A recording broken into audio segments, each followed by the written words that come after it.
Vous voulez comprendre à quoi sert Active Directory et comment il fonctionne, je vous montre tout ça aujourd'hui avec des mots simples et des dessins pour que vous puissiez comprendre l'intérêt et pourquoi est-ce qu'on retrouve cet outil dans la plupart des entreprises. Alors pour vous expliquer ça, on va partir d'une entreprise qui n'aurait pas de serveur Active Directory.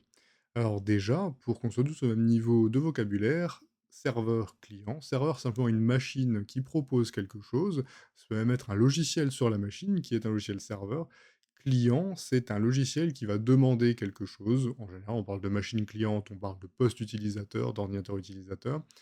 Et serveur, c'est plutôt des machines dédiées sur lesquelles on fait fonctionner des choses et sur lesquelles on propose des services à nos utilisateurs. Le plus courant, ça va être le partage de fichiers, échanger des données dans un répertoire partagé, ou le serveur d'impression, c'est-à-dire imprimer en passant par un serveur. Donc c'est des choses qu'on peut retrouver assez facilement. Et on va avoir aussi régulièrement des serveurs type application dans lesquels on gère par exemple la comptabilité de l'entreprise ou la gestion commerciale. Imaginons donc cette entreprise ici qui aurait ces deux serveurs, donc le serveur 1 ici, le serveur 2 juste là, et plusieurs clients. On voit, on en a 3 à ce niveau-là. Si elle n'a pas de serveur Active Directory, qu'est-ce qui se passe? Il faut qu'on crée des comptes pour se connecter depuis le client 3 vers le serveur 2, depuis le client 2 vers le serveur 2, et depuis le client 1 vers le serveur 2. Il va falloir faire la même chose avec l'autre serveur, juste ici. Et vous voyez, même sur mon dessin, ça devient vite brouillon. On a créé beaucoup de flèches, donc on crée beaucoup de comptes. Et si on a beaucoup de ressources à connecter, il va falloir créer des comptes sur chacune des ressources. Je suis sûr que vous connaissez ça avec internet. Vous devez créer un compte sur chacun des sites auxquels vous voulez accéder. La plupart du temps, vous oubliez les mots de passe, vous faites mot de passe oublié. Je vous conseille d'ailleurs d'utiliser un gestionnaire de mots de passe pour éviter ça.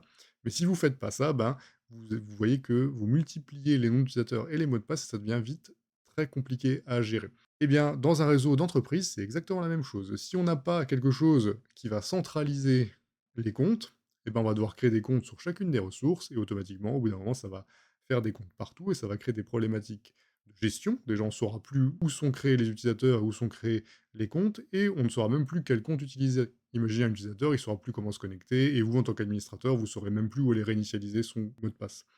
Si on multiplie les ressources, donc on multiplie ces problématiques et on crée même des problématiques de sécurité, c'est-à-dire qu'on aura plusieurs points d'entrée à sécuriser, plusieurs comptes potentiellement piratables, puisque ça fera plusieurs endroits où on a des utilisateurs et des mots de passe utilisables. Et c'est pour ça qu'Active Directory est utilisé pour répondre à cette problématique. Active Directory va permettre d'effacer toutes ces flèches-là, tout ce qu'on vient de rajouter ici. Il va aller se rajouter à côté de nos serveurs et de nos clients existants. Active Directory, on l'appelle aussi souvent AD. Si vous entendez parler d'AD ou d'Active Directory, c'est la même chose, simplement les initiales. Et Active Directory, c'est ce qu'on appelle un annuaire. Donc annuaire, pourquoi? Parce que son premier rôle, c'est de référencer la totalité des ressources de l'entreprise.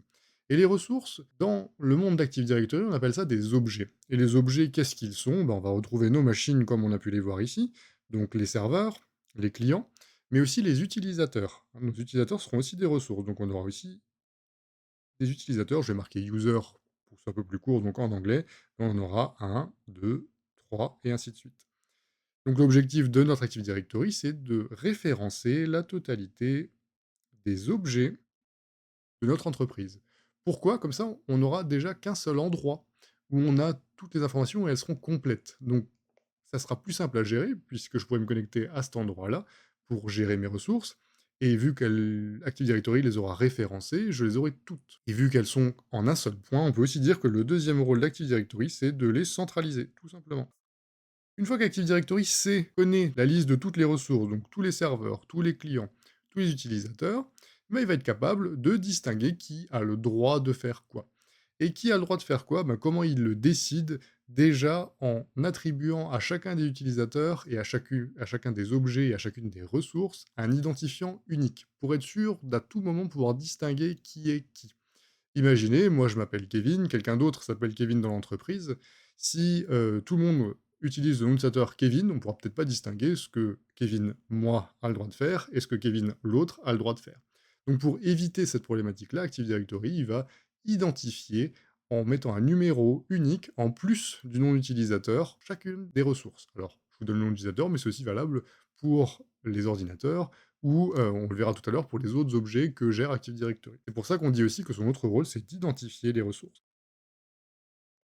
Et enfin, l'objectif, quand je vais demander d'accéder à quelque chose, je vous l'ai dit tout à l'heure, on se connecte entre client et serveur, j'envoie en général un nom d'utilisateur et un mot de passe. Quand on fait ça, en fait, on parle d'authentification. Envoyer un nom d'utilisateur et un mot de passe, c'est un type d'authentification. C'est une authentification à simple facteur dans lequel j'utilise un facteur de connaissance. Je connais mon mot de passe, donc si je connais mon mot de passe et mon nom d'utilisateur, c'est que normalement c'est moi. J'ai authentifié que c'était moi.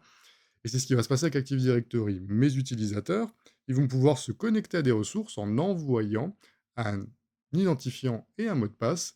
Et Active Directory va dire oui ou non, j'ai le droit de me connecter. Au lieu de faire toutes les flèches comme on les faisait avant, qu'est-ce qui va se passer? Par exemple, sur mon client 1, je vais demander à me connecter en tant que user 1 à l'Active Directory.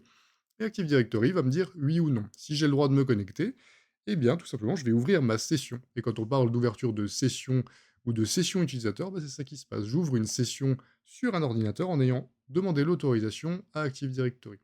Et Active Directory va ensuite pouvoir dire si ma session utilisateur, elle a des droits d'accès sur d'autres ressources. Typiquement, si mon premier serveur, c'est un serveur de fichiers et que je veux accéder à des fichiers en particulier, c'est Active Directory qui va me dire si oui ou non j'ai le droit de le faire. Donc, le rôle d'Active Directory, vous voyez, ça va être aussi d'authentifier et d'autoriser ou de refuser l'accès à des ressources. Et Active Directory, je vous disais, c'était un annuaire. J'ai une petite précision à faire sur le type d'annuaire. Vous vous doutez que si à chaque fois que je fais une demande, je dois demander à Active Directory l'autorisation et qu'Active Directory parcourt toutes les informations qu'il a pour vérifier si oui ou non j'ai accès, il peut y avoir vite beaucoup de demandes sur un réseau. Et c'est pour ça que l'annuaire utilisé pour Active Directory, c'est l'annuaire LDAP. Et annuaire LDAP, ça vient de Lightweight Directory Access Protocol, donc le protocole d'accès allégé à un annuaire. Active Directory, c'est une fonctionnalité donc du monde Microsoft, inclus dans Windows Server, qui repose en grande partie sur ce protocole, le protocole LDAP, qui permet de parcourir rapidement les annuaires, parce qu'il va falloir régulièrement et très vite aller lire les informations pour dire si oui ou non j'accède ou non à une des ressources, si j'ai le droit d'accès à un objet. Et là, avec ces informations-là, vous comprenez déjà, je pense, en quoi Active Directory est très pratique quand on gère un parc informatique avec des centaines d'utilisateurs, des centaines d'ordinateurs et des centaines de serveurs. On n'a plus besoin de gérer les choses point par point, mais on les gère de manière centralisée et de manière sécurisée grâce à cet identifiant et cette authentification. Et l'ensemble des ressources qui sont liées à Active Directory, c'est-à-dire qui vont être gérables par Active Directory, ou en tout cas sur lesquelles on va pouvoir se connecter ou appliquer des droits, on appelle ça un domaine Active Directory.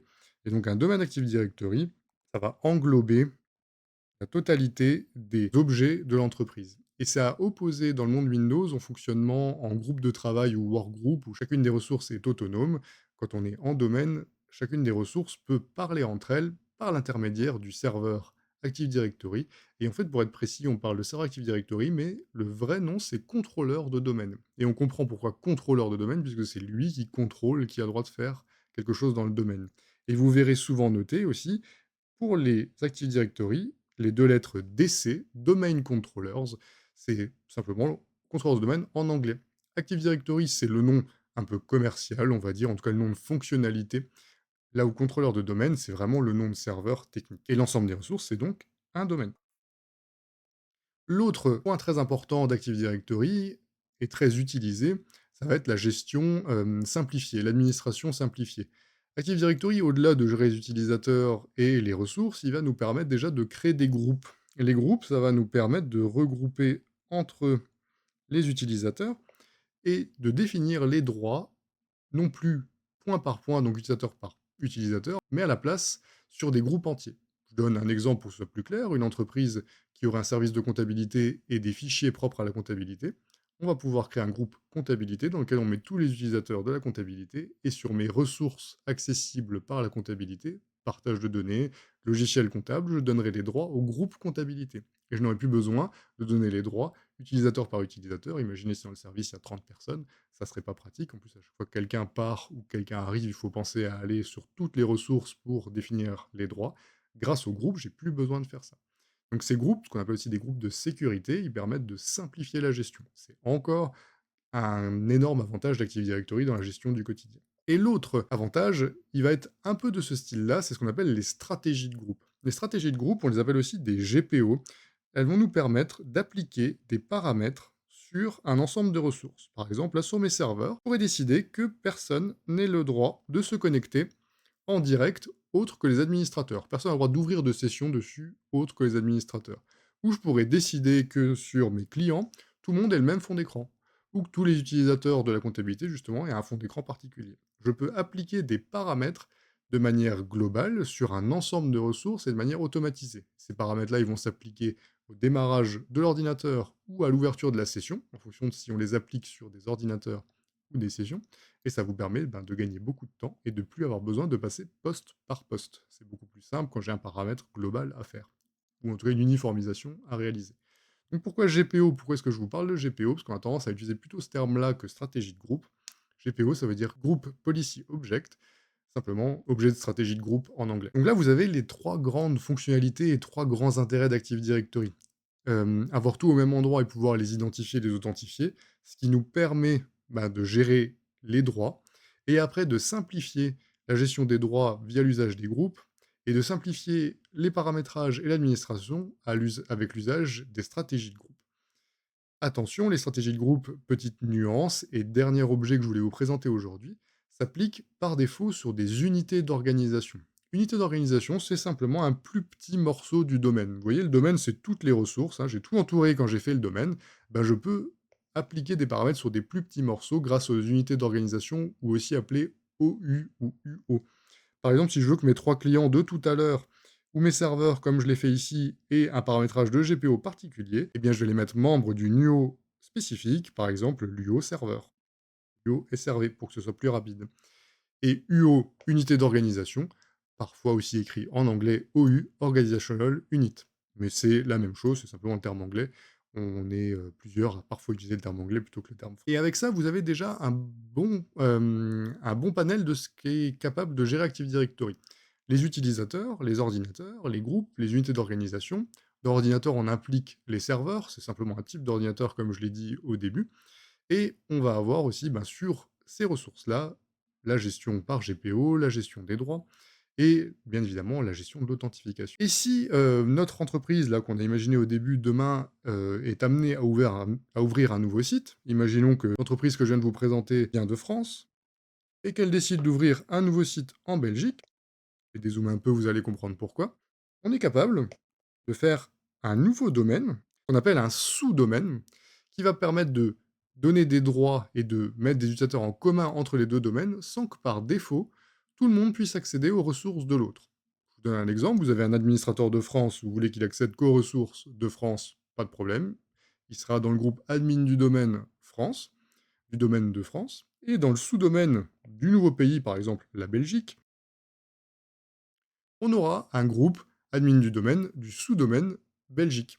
Et le principe de faire des sous-domaines, quand on va les multiplier de cette manière, qu'est-ce qui va se passer? Vous allez voir, je vais faire un dessin. Vous allez comprendre si je multipliais les sous-domaines, vous allez comprendre un nouveau terme lié à Active Directory. Vous m'excuserez la qualité du dessin. Vous voyez ici que ça fait une arborescence, et cette arborescence, tout simplement, elle a donné nom à un ensemble de domaines dans Active Directory, on appelle ça une forêt. Donc la totalité de mes domaines, ensemble, on appelle ça la forêt. Une forêt Active Directory, c'est un ensemble de domaines, et même si je n'ai qu'un seul domaine, il est quand même membre d'une forêt. J'ai une forêt Active Directory à un domaine à ce moment-là. C'est pour ça que vous verrez souvent noté, quand vous créez un Active Directory, créer une nouvelle forêt. Bah oui, puisque je vais démarrer une nouvelle forêt, c'est-à-dire je vais créer le domaine racine, et c'est pour ça qu'on parle aussi de racine, puisque c'est le domaine de tout en haut, le tout premier. L'avantage de ce fonctionnement multi-domaine, comme je vous l'ai dit, ça permet de donner des ressources d'un domaine à l'autre, sans avoir besoin de forcément mettre tout le monde dans le même domaine et que tout le monde a des accès déjà prédéfinis sur des ressources sur lesquelles on ne devrait peut-être pas leur donner d'accès. Voilà, on a déjà balayé pas mal de notions sur Active Directory. J'espère que ce nouveau type de vidéo vous a plu. N'hésitez pas à me le dire en commentaire et à vous abonner si vous voulez en voir d'autres. Si vous voulez que j'en fasse d'autres, dites-moi sur quel sujet. J'avais pensé à DNS ou à l'authentification, NTLM, Kerberos ou alors les VLAN ou les DHCP qui sont souvent demandés. Je vous remercie de m'avoir regardé jusqu'ici. Je vous souhaite tous une très bonne journée et je vous dis à bientôt.